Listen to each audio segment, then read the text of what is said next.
One of the most reliable travel relationships in the world has changed, and the numbers suggest it may not come back. We're talking about travel between Canada and the United States. For decades, Canadians crossed the border without thinking twice. Short trips, weekend stays, seasonal travel. That stopped earlier this year. And what's worrying isn't that it dropped, it's that months later, it still hasn't come back. Border crossings stayed down, short trips never returned, and entire U.S. border communities are now feeling the impact. At first, many believed this was temporary, that once tensions cooled, Canadians would return like they always had. They didn't.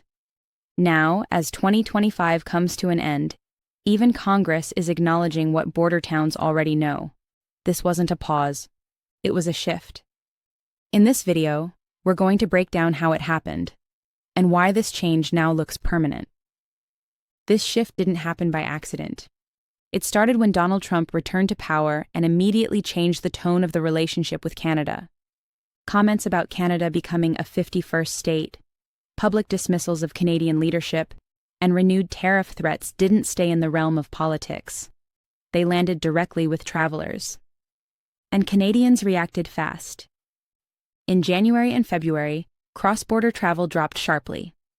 U.S. border agencies and ferry operators reported double-digit declines almost immediately, a kind of drop usually only seen during major global shocks. This wasn't a gradual pullback, and it wasn't limited to one route or one region. For decades, Canadian travel to the U.S. followed predictable patterns.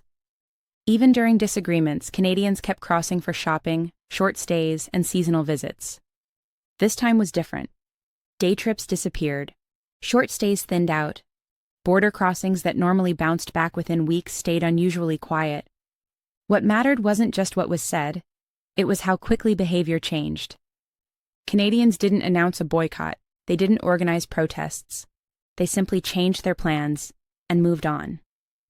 Early on, many assumed this was a reaction that would cool off, that once the noise faded, travel patterns would normalize. But that's not what happened. And that's where this story stops being familiar and starts becoming something else entirely. At the time, almost everyone thought this would pass. Canadian travel had dipped before. Political tensions had flared before. And historically, the pattern was always the same.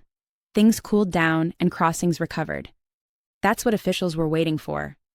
Spring came, then summer. Normally, that's when the numbers bounce back. But this time, they didn't. By March, the early drop hadn't corrected.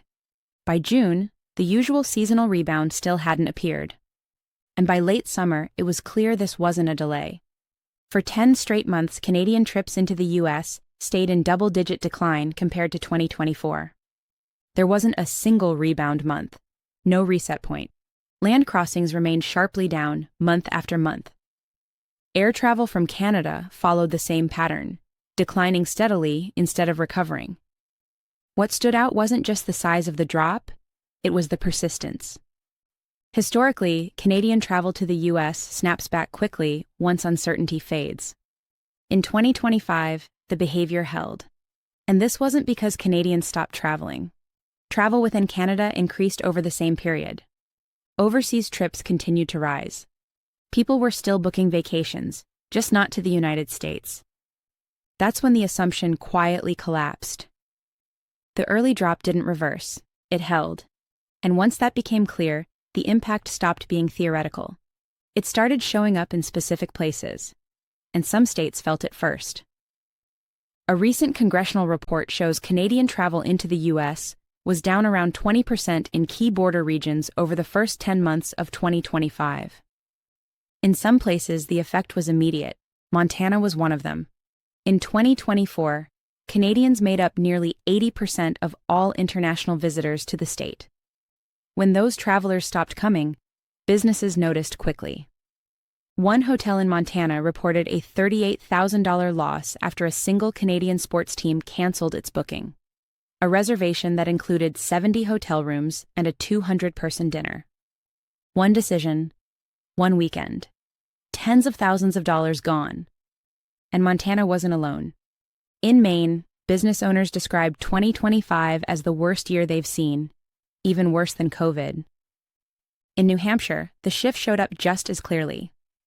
One business owner near the border said Canadians normally make up 15 to 25% of her visitors. This year, she said she could count the number of Canadian customers on one hand. And it didn't stop at border towns. As the year went on, larger destinations began reporting the same pattern. New York saw fewer Canadian weekend trips. Florida saw softer snowbird numbers than expected. Las Vegas reported declining Canadian visitation compared to prior years. What started quietly along the border was now showing up in the places that depend on volume. By mid-2025, this was no longer something officials could wave off as seasonal noise. The drop in Canadian travel had become consistent enough and widespread enough that it landed in Washington. Members of Congress began raising concerns about the impact on border states, especially communities that rely heavily on short-term Canadian visits. By that point, the stakes were clear.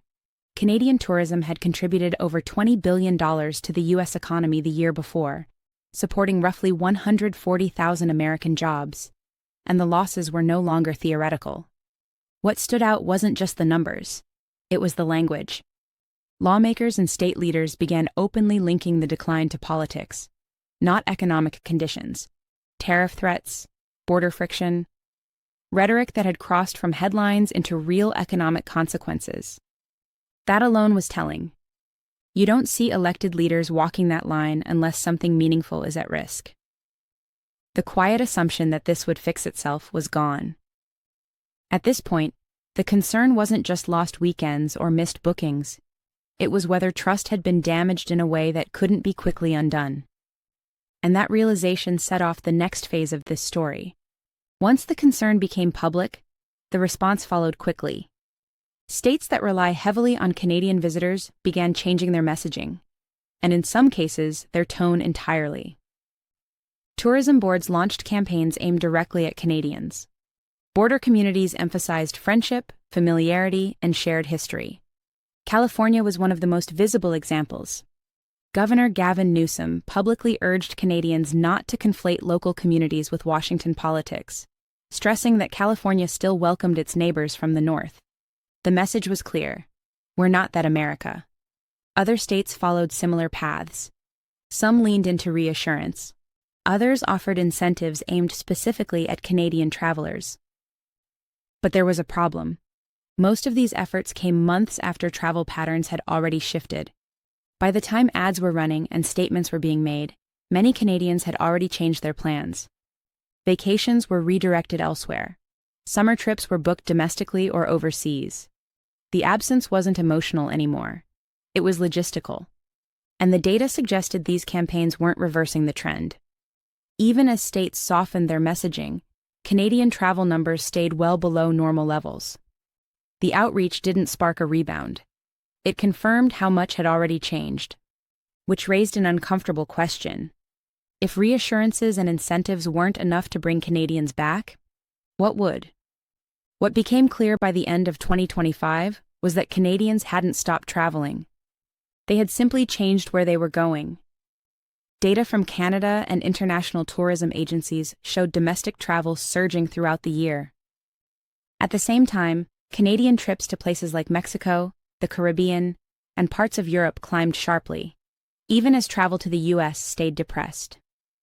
This matters because it removes the most common explanation. This wasn't about inflation. It wasn't about people staying home.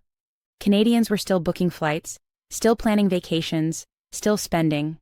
The U.S. just wasn't the default anymore. Airlines responded accordingly. New nonstop routes from Canada to Europe, the Caribbean, and Latin America expanded throughout the year, a signal that demand wasn't temporary. Airlines don't add capacity for short-lived sentiment. They follow patterns that look durable. And by winter, even the snowbird flow had begun to shift.